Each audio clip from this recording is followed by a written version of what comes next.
E aí pessoal, tudo bem? Apesar do calor, esse é mais um vídeo da TV Coyote. Hoje é terça-feira, dia 14 de novembro, e o INMET, o Instituto Nacional de Meteorologia, estendeu até sexta-feira um aviso que já tinha colocado na semana passada de alerta vermelho para a onda de calor que está atingindo boa parte do país, em especial os estados do Sudeste e do Centro-Oeste.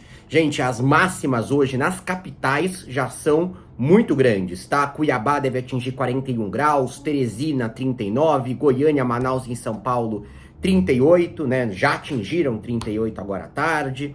Belo Horizonte, Boa Vista 37, Campo Grande, Palmas, Rio de Janeiro 36 graus e por aí vai. Também tem muito calor nas capitais do Norte e do Nordeste, com um pouco menos de intensidade que no Sudeste e Centro-Oeste. Mas a questão aqui não é só as altas temperaturas e as suas consequências diretas. Existem também consequências indiretas, e uma delas pode recair sobre o nosso sistema elétrico. Quando está quente, as pessoas usam muito mais ar-condicionado, aumentam a potência da geladeira, aumentam a frequência dos banhos, e isso faz com que o consumo de energia atinja picos muito altos, não só aqui no Brasil, como no mundo inteiro. Foi-se o tempo em que as luzes, as lâmpadas, eram as grandes causadoras do alto consumo de eletricidade.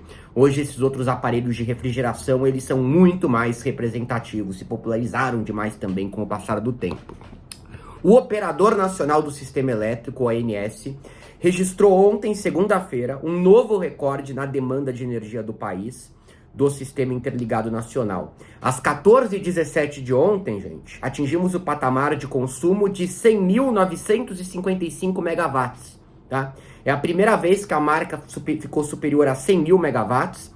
O recorde anterior era de 97.659 e foi batido em setembro desse ano, tá? Isso ontem, segunda-feira. Agora, vou olhar aqui com vocês, se a gente acessar o site do Operador Nacional do Sistema Elétrico, o valor já foi ultrapassado. A gente já tem neste momento, e pode ser que isso mude, estou gravando esse vídeo agora, são 14h55, pode ser que esse valor seja ainda maior até o fim do dia. Atingimos um pico de 101.368 megawatts de consumo de energia, tá? É um consumo muito forte. E esse consumo forte, no caso brasileiro, hoje, a gente tem uma capacidade de gerar toda essa energia.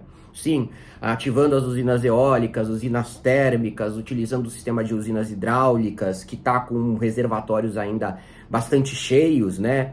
E também as demais fontes que a gente utiliza, como o solar, a gente consegue atender essa demanda. O problema é que ela está muito concentrada em regiões específicas. E aí isso pode trazer problemas para os distribuidores regionais, né? E a gente tem vários exemplos disso no Brasil e no mundo. Em setembro, o estado de Goiás sofreu com uma série de cortes de energia durante uma onda de calor que passou nesse mês de setembro, né? Lá teve uma crise de calor muito forte nessa época, que atingiu também outros lugares do Centro-Oeste. E em Goiás isso levou a queda de energia. A distribuidora da região não deu conta de atender a demanda dos consumidores para os seus ar-condicionados e geladeiras em particular, tá? Campo Grande, né, capital do Mato Grosso do Sul, passou pelo mesmo no fim do mês de setembro, certo? E a gente já teve ondas de calor gigantescas, historicamente, nos Estados Unidos, na Europa, na China e na Índia, que levaram a esse problema. Ondas de calor que a gente nunca presenciou aqui no Brasil. Eu fiz um vídeo no TikTok, inclusive, que publiquei também nas outras redes, sobre a onda de calor que você teve em 2003 na Europa, que deixou um rastro gigantesco de mortes, né? Naquele momento você teve ali revezamento de energia elétrica, coordenado, porque o governo não sabia que não ia dar conta de atender. O mesmo se repete já esse ano em alguns locais dos Estados Unidos, né? No Texas, por exemplo, regime de consumo. Você vai ficar essas horas sem luz, porque a gente não dá conta de atender a demanda, tanto do ponto de vista de geração, que é onde o Brasil está um pouco à frente, né? Mas também do ponto de vista de distribuição da energia, certo? E essa onda que está atingindo agora, ela pode levar a apagões. Hoje, amanhã, depois de amanhã e ao longo dos próximos meses, se esse verão se demonstrar muito forte, como tudo indica que vai ser, né? Por causa de todas as questões de mudanças climáticas, somadas aí o El Niño e um monte de outros fatores, né? Ontem, por exemplo, São Paulo, capital, tá? Registrou o dia mais quente do ano e o segundo dia mais quente da sua história, tá? Dados do INMET mostram que São Paulo atingiu ontem 37,5 graus. O maior índice registrado tinha sido de 37,8 graus no dia 17 de outubro de 2014.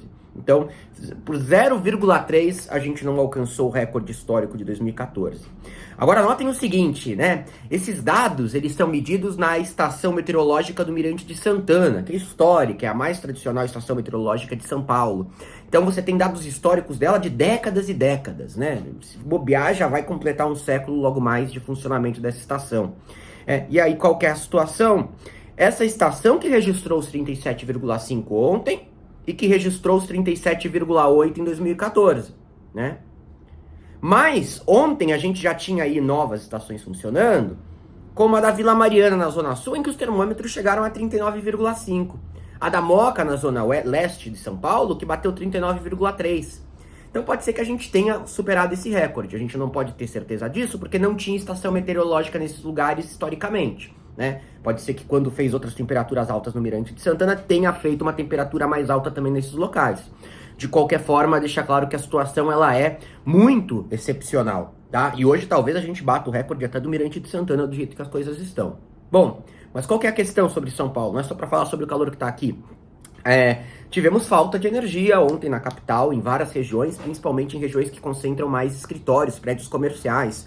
Avenida Brigadeiro Faria Lima, Avenida Berrini, Avenida Paulista e tudo mais tiveram falta de luz, né? E dessa vez, ao que tudo indica, a culpa não foi da Enel. A culpa não foi da Enel, né, que gerou o apagão na semana retrasada, né, em uma parceria com a Prefeitura de São Paulo, que não podou bem suas árvores. Não, dessa vez a responsabilidade foi da ISA-CTEEP, que opera a rede de transmissão de energia em 94% do estado. Então a gente tem as usinas geradoras, essas usinas geradoras alimentam o país inteiro, e na hora que elas chegam em São Paulo, as linhas de transmissão chegam em São Paulo, você tem linhas administradas por essa empresa estatal, que repassa a energia para as empresas privadas de distribuição, como a própria Enel, como outras, certo? E a ISA-CTEEP falou que você teve picos de consumo em regiões específicas que chegaram a superar em 35%, 40% que você tem habitualmente para esse horário, né? E que esse pico de consumo levou também a essas quedas, né? A Enel emitiu uma nota também dizendo que ocorrências externas a ela, registradas no Sistema Interligado Nacional de Energia Elétrica, impactaram no fornecimento. Então, a gente enfrenta um desafio logístico nesse sentido. São Paulo também ficou com bairros sem água em razão de problemas de falta de energia em subestações. O mesmo se repetiu ontem no Rio de Janeiro também, tá? A sensação térmica em Guaratiba, na zona oeste do Rio de Janeiro, chegou a 52,7 graus às 8 da manhã dessa segunda, tá? Segundo o sistema Alerta Rio da Prefeitura. A temperatura mais alta nessa segunda também foi no mesmo bairro, 37 graus, né? É engraçado que no Rio se usa muito o termo de sensação térmica. Em outras localidades ele é usado com menos frequência. Vou fazer um vídeo de TikTok sobre esse termo em particular. De qualquer forma, os termômetros podem marcar hoje no Rio até 41 graus, segundo algumas especulações, né, de agências meteorológicas. Especulações não, né? Segundo algumas projeções, certo?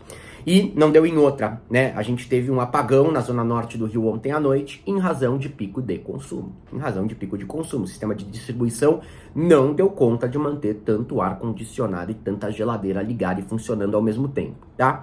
Vale um parênteses que a gente também teve um apagão ontem à tarde na região do interior do Rio de Janeiro, em 18 cidades, que são, quem diria, né, gerenciadas pela Enel, só que esse apagão, ele também não foi culpa da Enel, ao que tudo indica, e muito menos foi culpa do pico de consumo, ele foi um problema no sistema de Furnas da Eletrobras, certo?